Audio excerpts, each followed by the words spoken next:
Okay, let's get this started. Hello, whoa, whoa, whoa, whoa, whoa, way too fast. Let's bring it on back. Hello, everybody. This is Chiosuke here with another StarCraft 2 replay. So we're just going to be watching a super fun game that I had, and I guess it was on the Korean ladder because this is my Korean account, as you can tell with the sword KR.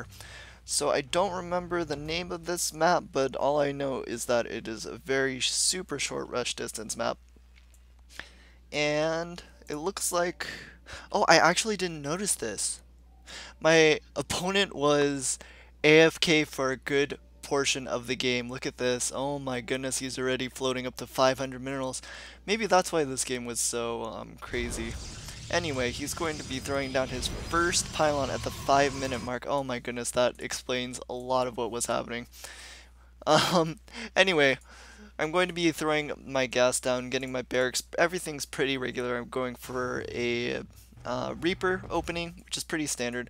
My opponent, named Hyper, going to be going for the Probe Scout right around now. I actually just recently learned that if you hold down Control F, then you can just follow a unit and then just let it go and then it'll stop. Control F will just autofocus whatever you're clicking. Pretty fun stuff. I'm using the new War Chest skin. Looks pretty cool for the Terran units. I I bought the entire war chest mainly for the Zerg skins because I do play random quite a bit. My opponent is going to be going for the gas steel mainly probably because he just has so many minerals and he's just now finishing up his first gateway and I've already started my expansion, so he's pretty far behind. He has the probe and is just chilling out in my main base. I'm like, okay, that's cool, so throw my Reaper back to my main base and I'm going to be clearing that up. He does steal the gas and I waste a few Reaper shots on this, which I'm pretty sure I send out my Reaper eventually. Pretty slow there, but the assimilator, not really going to be doing too much. I believe in the new major balance patch they are going to be reducing the amount of HP and shields that assimilators have, just to be more in line, because you can see right here it has 450, 450 compared to the refinery's just 500. So it has almost effectively double the HP. I believe that was done for the Wings of Liberty Reapers, but they don't have those grenades anymore that deal ridiculous damage to buildings. Reaper going to be coming in here, going to be trying to focus down stuff, but as you can tell my micro is not that great, and eventually going to be getting 2 pro kills. Pretty happy with that, and he just has to do whatever he can because everything for him is super late. The Stucker just now pops out, and on the other side of the map, going to just be eventually killing off this assimilator. I believe I was doing a 2-1-1 this game, so... No. Actually, I remember why I started to cast this. This is because I went for a Widowmine drop. And my opponent is now going to be going for a Blink Tech, going to be throwing it down the gateways here. And my opponent going to be throwing down another probe, going to be setting up a proxy pylon right here. In my main base, the assimilator still has not been cleaned up, and it wasn't too annoying because I got my expansion up fairly early, so I was able to get the refinery at my natural expansion. Pretty happy with that, but at the moment I really don't know too much about what he's doing. If we look at my vision, oh, I guess I did see the Twilight Council. I don't remember if I actually clicked on that building though, because I'm so good at this game.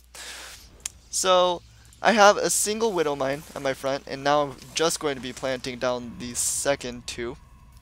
He has a couple of stalkers, and I was kind of scared because, again, I didn't really know what to expect.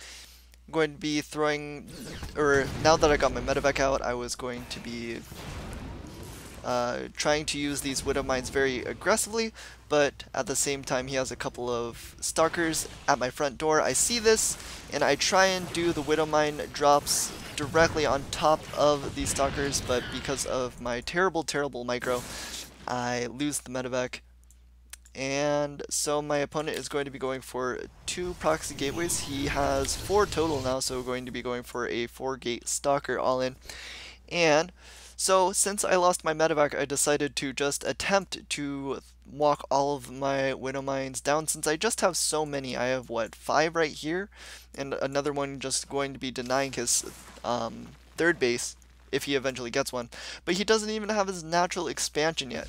So, a good 7 Stalkers are at my front. And going to be blinking in towards my natural expansion. Going to be killing off quite a few, but in the meantime, all my Widow Mines have now climbed up into his main base. Going to be planting one down and just going to try to spread them out so they don't all get triggered at the same time. Going to be getting a few probe kills on that one. Pretty happy with that, and I also got a Stalker. Again, just trying to spread them out a little bit. This one's going to be planted right here. And in the meantime, going to be losing quite a few units to these Stalkers. Again, because all my army was back at home. Or in his base in these Widow Mines.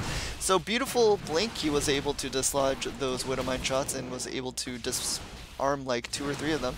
And after that, he clears up everything. But this Widow Mine, oh no! He just lost all his probes, and that is going to end pretty much his hopes in this game. Just because he didn't see this one little guy, because I spread it out just a little bit. So, terrible defense by me. And I going for this Widow Mine run across the map probably won't work out in a lot of situations because, I mean, if he just finds them, the Stalkers outrange them. They have the blink as well, so they can dislodge the Widow Mine shot, and then just after it's activated, it's revealed. So overall, 10 out of 10. This was terrible. This was just bad. I don't know.